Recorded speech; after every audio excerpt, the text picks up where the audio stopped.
Good morning, students. Good morning. Good morning, ma'am. We were discussing about different attributes of population in the previous class. So one of you list out the different population attributes. What are the different attributes that we already discussed? Rijas, just list them. Birth rate, death rate, sex ratio, population size, age pyramid. Population size, Age pyramid. completed all the points. And what is meant by population density or population size? Nandana? Number of individuals per unit area. Okay, good. Now we are going to learn about population growth. You know that population growth is not a constant factor. It keeps changing. Under the influence of different factors, the population can change. And in this or today's topic is about population growth, the different factors influencing the change in the population size and the different processes by means of which population size changes that we are going to learn.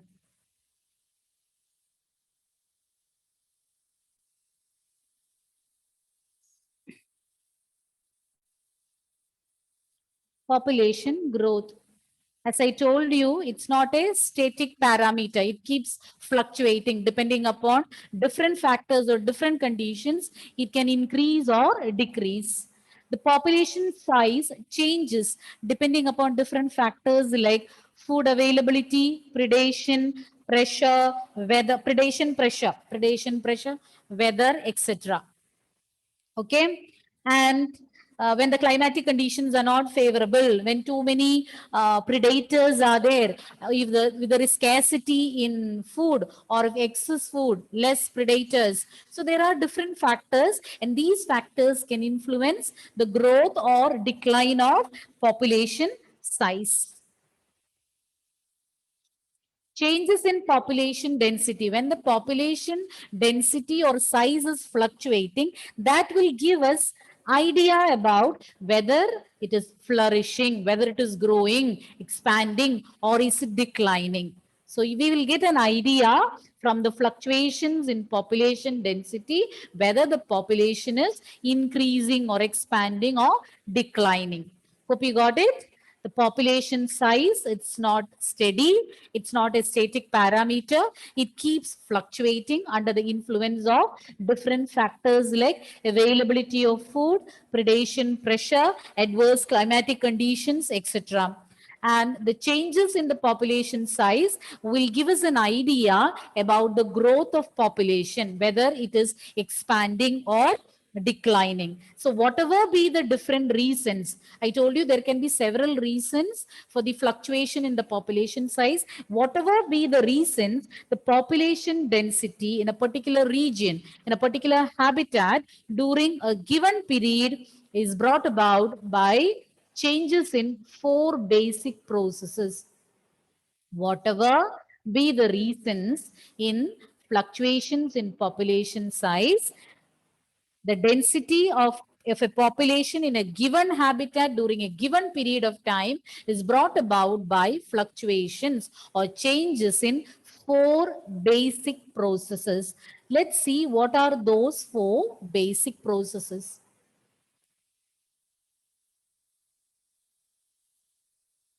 First one, natality. It is represented by B, capital B, natality. It is the number of births in a population during a given period. How many are born? How many individuals are born in a population? We are saying only about a population. You know, there are different populations.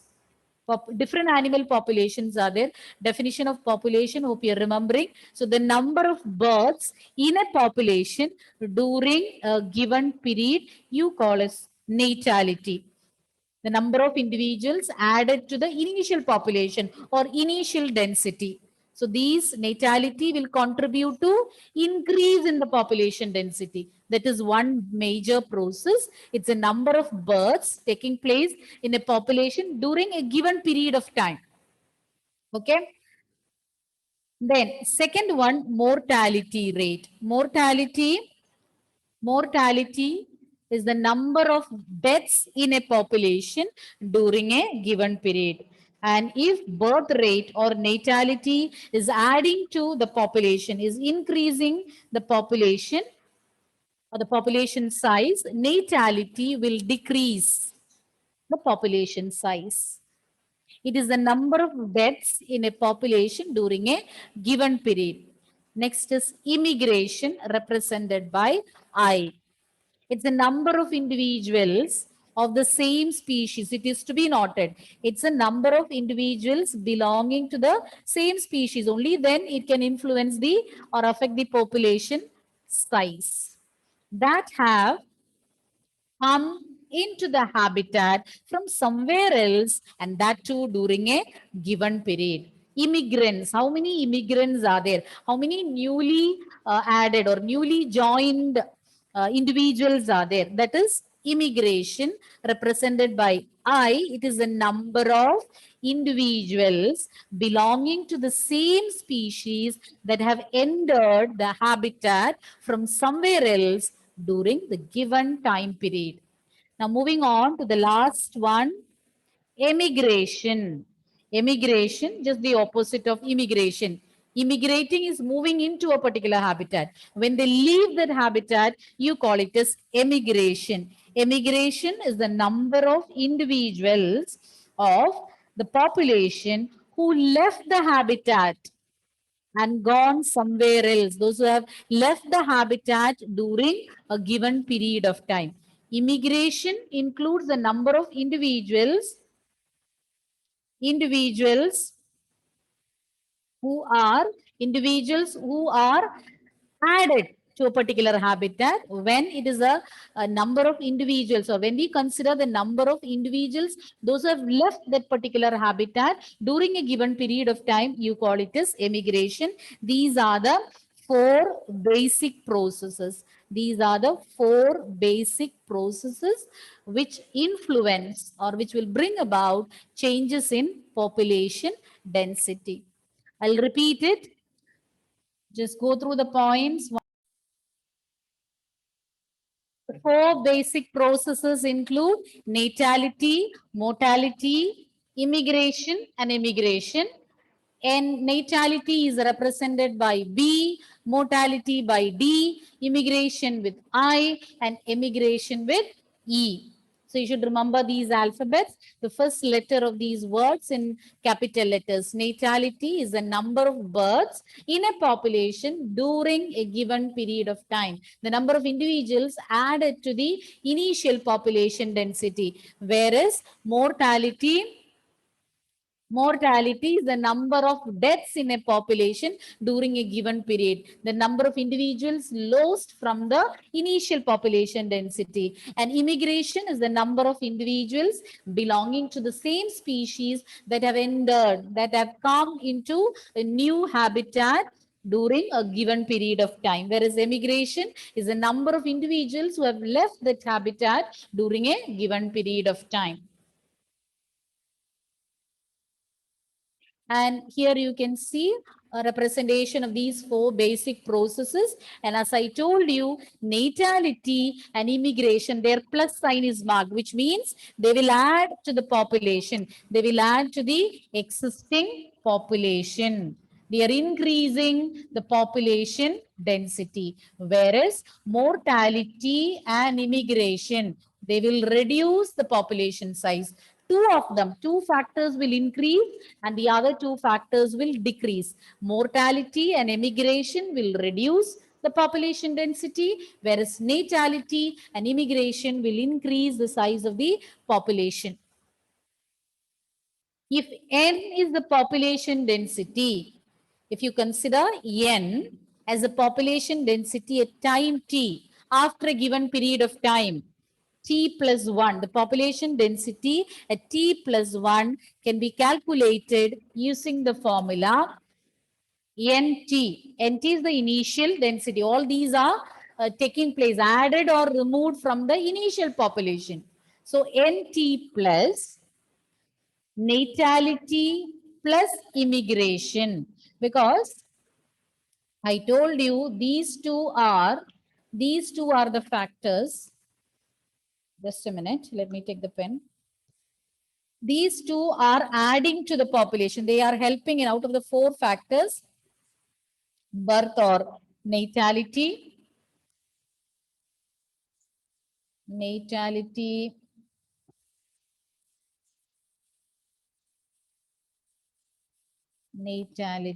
and immigration are adding to the or increasing the size of the population. So first of all, we have to add these two, B plus I, because both of them will help in increasing. Whereas the rest two, death rate and or the mortality and immigration will reduce the population size. So those also should be added separately. So those factors which are increasing the population, they are added separately, and those which are leading to the reduction in the population size are also added separately. And then from this one, that is from the total of birth, natality and immigration, we have to subtract the death or mortality and immigration. Then you will get a value. So the two factors which are contributing to the increase in the population and those two factors which are contributing to the reduce in the population will be added separately, and then from the combined total of natality and immigration, we have to subtract death and the total of death or mortality and immigration. Then it will be added with the initial population. So that is a formula for finding out the population density at time t plus 1.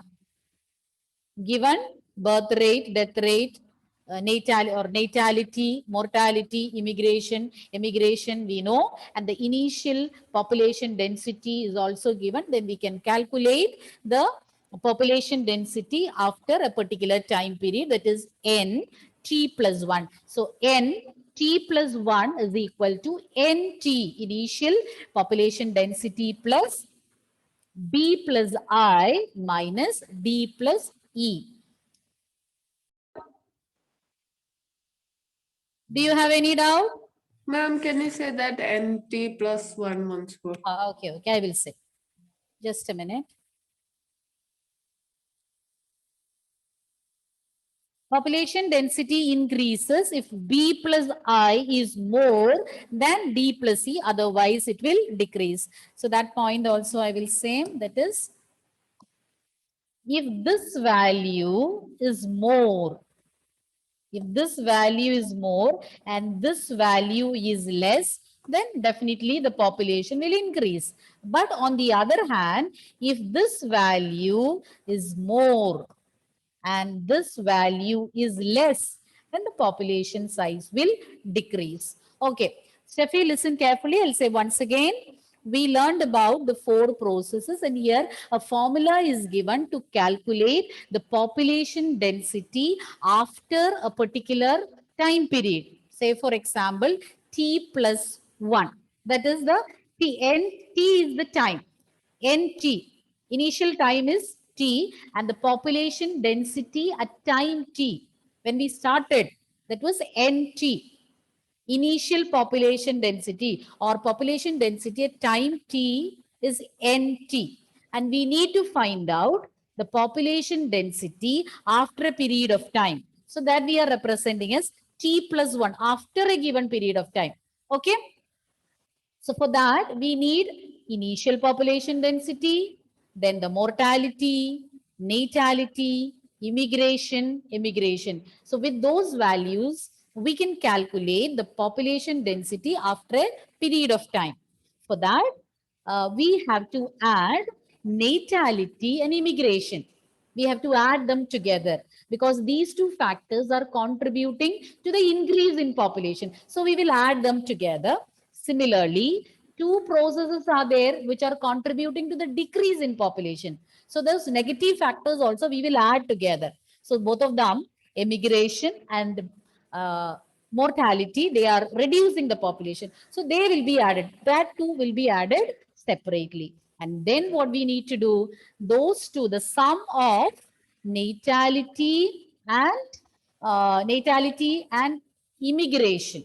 We have already added. So from this value, we will subtract the total of mortality and immigration. So we get a value that we will add to the initial population. So we get population density at time t plus 1. Okay, Steffi? Got Okay. it? You want me to explain again? No problem. No, ma'am. Okay. So if the population density is increasing, you can understand that there the birth rate and the immigration rate is more.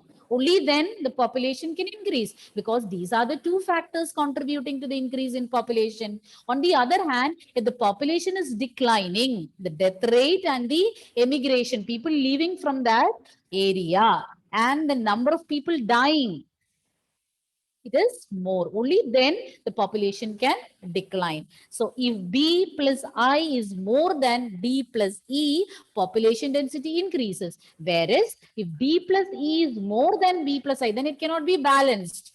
It cannot be balanced and population will keep declining. And there the population size will decrease.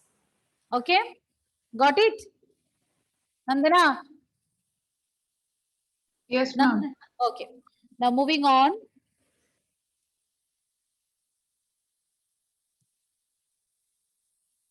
Under normal conditions, normal cases, the two important factors, we learned about 4, but out of these 4 factors, we mainly consider birth rate and death rate, normal conditions. So in normal condition, emigration and immigration rate will be, that is not considered as priority factors or main factors. Normal conditions means we consider birth and death as the important factors influencing the population density or population size.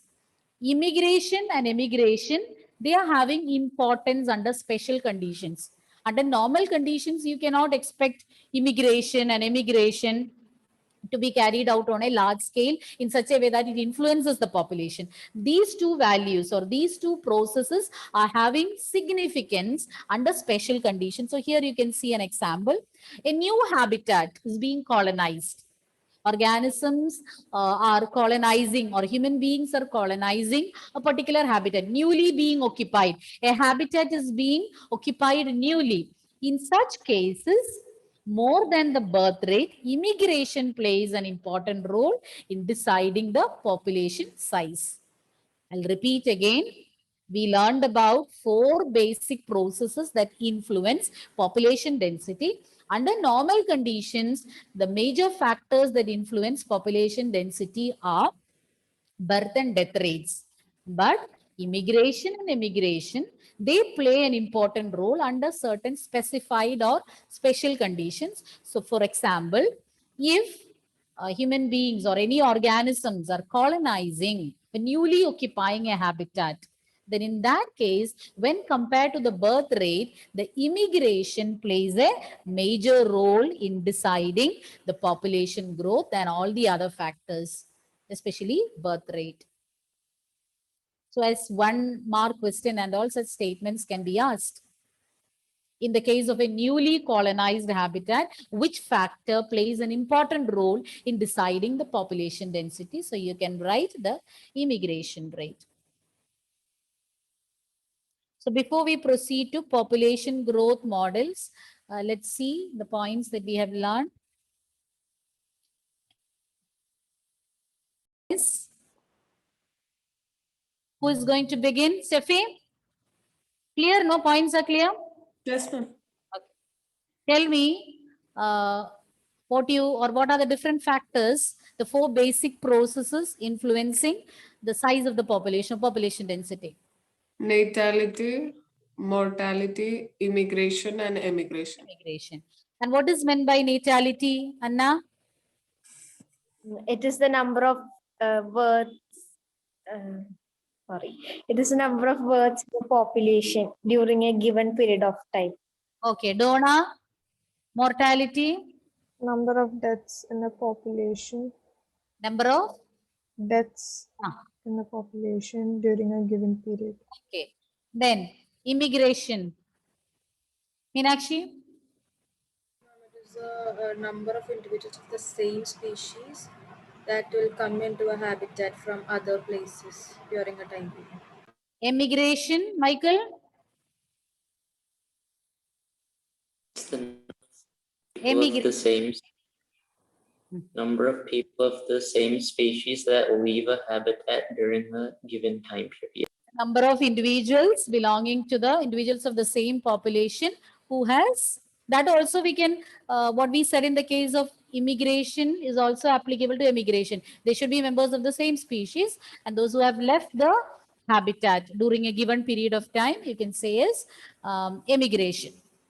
Which are the two factors that contribute to the increase in the population density? Sharon, what are factors out of these four? Which are the two factors contributing to the increase in population? Natality and immigration. How do you represent it? Means alphabet. Natality B and immigration I. Okay. Then what are the two factors contributing to the reduction in the population size, Anthony? Immigration. What are the four factors that we learned? Just tell me. Natality, Ah. mortality, immigration. Tell me the four factors first. Four processes: natality, mortality, then Immigration, and immigration. immigration and emigration. And tell me which are the two processes out of these four which will reduce the population size. Simple. Immigration, Emigration and also immigration. Yes. Immigration means- Mortality. Immigration means people are joining or coming to that habitat. It will increase. Okay. And which are the two factors that will decide the population density under normal conditions? Sania? Births and deaths, mortality and mortality. Yes. And in the case of a newly colonized habitat, which factor plays a major role or which process plays a major role in deciding the population? Gayatri? Immigration. Immigration. The newly added individuals or newly added organisms to a habitat will decide the population density, or that is a major factor governing the population density in case of a newly colonized habitat. And next, what we are going to learn is about population growth models. Very, very important. The graph is also given. You can be asked to draw the graph, and sometimes the graph will be given and you will be asked to identify the growth models. As an essay question, 3 marks question, 1 mark question and all. I have seen it in the question paper, very important. There are two types of growth models, exponential and logistic growth form. We are going to learn about it, and 12:40 is the time now for winding up the session. So 6 more minutes are there. I'll just give you an introduction of growth models and then we'll proceed to the test. Or you want it next period? Test. Tell me. Next period, ma'am. Next period. Okay. So we have 15 minutes more. Let's see.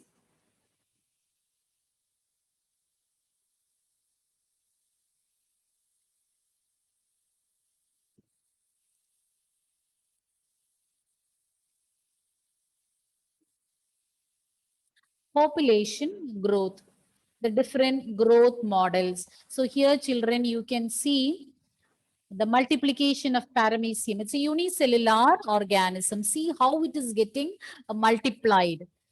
It is multiplying on an exponential rate, means 1, 2, 4, 8, 16, 32. Like that, it keeps on multiplying, and the number within 6 days, you can see how many paramecia are present there. So it will increase, like when exponential growth is carried out, the number of organisms will multiply within a short period of time. Exponential growth. The main resources, food and space, They are essential for the unimpeded population growth. Unimpeded means uncontrolled population growth. So resources are inevitable. Only if resources are there, they can multiply. So resources are essential for the unimpeded or unobstructed population growth. If resources are unlimited, just imagine that the resources are unlimited, no limit. Just like we get unlimited data, no? So similarly, you are getting unlimited resources. There is no restriction on the availability of resources. Each species will show its full innate potential. Innate means inborn, by birth, the potential to grow in number. You have learned about Charles Darwin, no? And his theories. So according to him, each organism has got an innate potential to reproduce, and they will multiply and increase the number of individuals to the maximum. But there are some factors which will limit. So all that we will discuss later. But coming back to the topic, when the resources are unlimited, when they have plenty of resources and nothing is obstructing them to multiply, each individual or each species will bring out its full potential to multiply and increase in number. Then the population grows in an exponential or geometric fashion. They multiply. As you can see in the figure, within a short period of time, they will multiply and increase in number. But the condition required is unlimited resources. Only if the resources are unlimited, they can multiply and increase in an exponential manner. Once again, when the resources are unlimited, resources as such, I said, food and space are very important to carry out or to bring about unhindered or unobstructed population growth. And if resources are limited, and if plenty of resources are there and there is no limit on the resources, each organism, each species will show its full potential. Each organism is having innate, inborn potential to reproduce. So they will bring out its full potential and multiply rapidly, and the population size will increase exponentially. Have you understood? Have you understood exponential growth model? What happens in exponential growth model? Each organism or each species will multiply on an exponential rate, and within a short period of time, they will increase in number. To carry out exponential growth, the resources should be unlimited. There should be plenty of resources. Resources will not be a limiting factor. Hence, the organisms will multiply and increase in number. So here you can see a graph, same graph which is given in your textbook, both exponential and logistic growth curve. You can find exponential growth is represented with the help of a J-shaped curve, the one which is given in red color. J-shaped curve, whereas B which is in blue color represents sigmoid. It's an S-shaped curve, logistic growth. We haven't started with logistic growth. So first one, you can see exponential growth, that is resembling a J, the alphabet J, you call it as J-shaped curve. If population size is represented as N, birth rates per capita birth is represented by small letter B, death rate by small letter D. The increase or decrease in the population density during the time period T can be represented as T dN by dt, which is equal to B minus D into N. N is the population size or population density, the initial population density. And birth rate is represented by B. Death rate is represented by what, children? D. Death rate by small letter d. Birth rate by small letter b.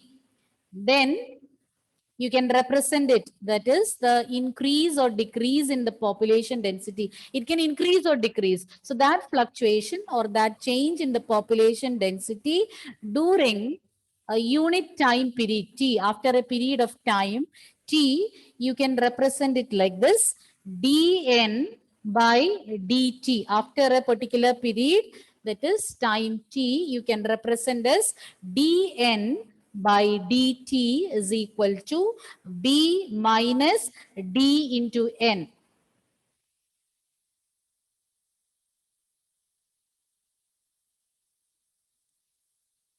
Let b minus d, that is the natural increase.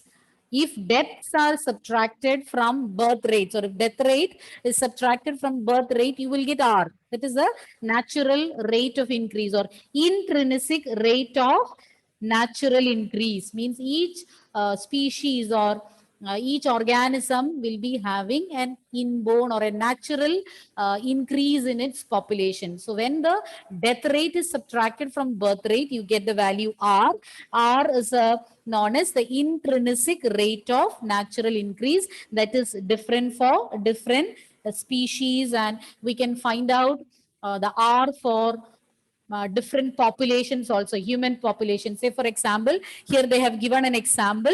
The R value for human population in 1981 was 0.0205, and for different species also they have listed. So R is the intrinsic rate of natural increase. dn by dt is equal to b minus d into n. And if b minus d, that is the exact increase in population. When death rate is subtracted from birth rate, you get the actual increase in the population. If it is represented by R, then you can rewrite the equation as dn by dt is equal to Rn. Once again, if population size is n, if population size is represented by n and small letter b is representing the birth rate, small letter d is representing the death rate, then the increase or decrease in population density. It can be decrease or increase depending upon different other factors. If the birth rate is more than the death rate, the population can increase. If the death rate is more than the birth rate, the population will decrease. There are different factors influencing it, and we can calculate the change in the population density during the time period t, and that you represent as t dn by dt, that you can find out by dividing dn by dt, that is b minus d into n. And where B and D are birth rate and death rate respectively. N is the, what is N? N is the, what is N, children? You are there, Population no? size. Population size. dn, we can make it into, or you can, in the beginning I had written dn by dt is equal to b minus d into n. So if b minus d is replaced by the alphabet R, R is the intrinsic, innate increase, intrinsic rate of natural increase, or intrinsic, the word means inborn, innate, inherent. Okay, intrinsic rate of natural increase. As I said, it is different for different species, it is different for different populations, and that keep fluctuating with the year. Every second it gets fluctuating. The population size, I said that it is not fixed, it is not a static parameter, it keeps fluctuating. And in your textbook, it is given the intrinsic rate of natural increase of human population, or R value of human population, calculated in 1981. And I want you to find out the present value of R for human population. Okay, next day you can find it out and tell me. And once again, I'll repeat, we'll be continuing next period after the test. Once again, if the population size is n and the birth and death rate are represented by B and D respectively, then the increase or decrease in the population density after a particular time period t can be calculated by dn by dt is equal to b minus d into n, and n is the population size, and if b minus d, birth rate minus death rate, is represented as r.